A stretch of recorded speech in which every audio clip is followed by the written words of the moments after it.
ኢንትራዩተራይን ኢንሰሚኔሽን በጣም ቀላል የሆነ ብዙ ገንዘብ ማይጠይቅ መካከለኛ የሆነ የዘመናዊ አይነት ህክምና ነው። ዶክተር ሙዴን አብዶ እባላለሁ። የማህጸንና ጽንስ ሐኪምና እንዲሁም የአይቪኤፍ ወይም ደግሞ የመካንነትና የስነ ተዋልዶ ሰብ ስፔሻሊስት ሐኪም ነኝ። በኢትዮ ጠቢብ ሆስፒታል በመስራት ላይ ይገኛለሁ።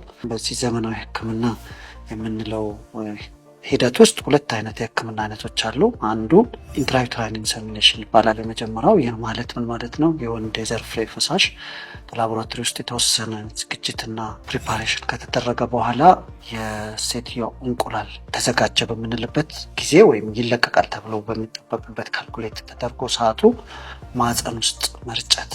ስለዚህ ይህ ሂደት በጣም ቀላል የሆነ ብዙ ገንዘብ ማይጠይቅ መካከለኛ የሆነ የዘመናዊ አይነት ህክምና ነው።